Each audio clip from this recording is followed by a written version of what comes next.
croit lui faire plaisir à lui, en n'ayant pas un seul petit copain avant 15 ans, pas la moindre petite relation amoureuse de plus de 3 jours avant 22 ans, et enfin, en quittant son grand amour à 22 ans, comme il le lui intimera en cassant la porte de sa chambre. Et en plus, il était même pas content qu'elle le laisse parce que, de toute façon, maintenant, je ne te fais plus confiance.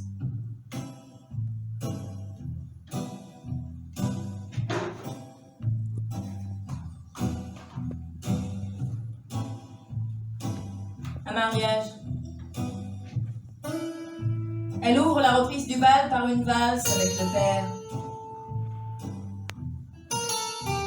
Quand ils reviennent, elle s'assoit sur ses genoux malgré ses 16 ans. Elle sent l'étonnement palpable des gens. Eh bien, elle aime son papa.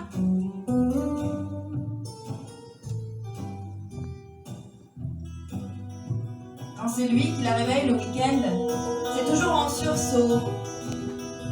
Ça sent le fauve ici. Et il ouvre grand la fenêtre, été comme hiver, toujours la honte du corps. Ce corps qu'elle croit longtemps devoir évacuer. Elle croit longtemps n'être qu'un cerveau sur 2 jambes.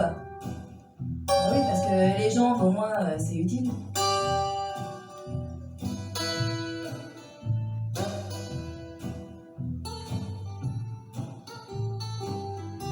Elle croit un temps qu'elle doit le laisser faire quand il pénètre dans sa chambre, alors il fait ses devoirs à son bureau et que, en l'enlaçant, il lui caresse longuement le ventre.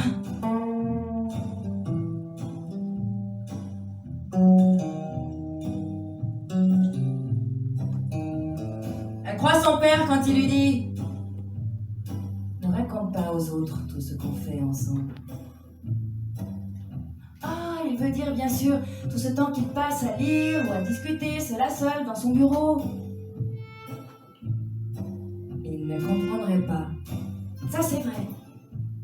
Nous, on se comprend.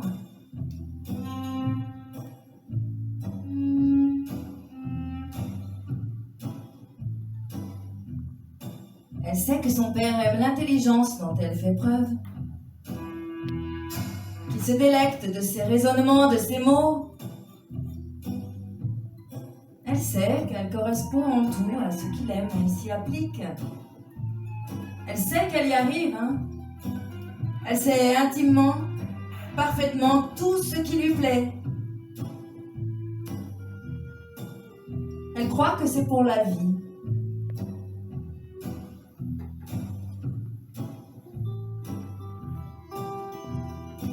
Elle croit qu'il n'y a rien de plus important sur terre que de le contenter lui, son père.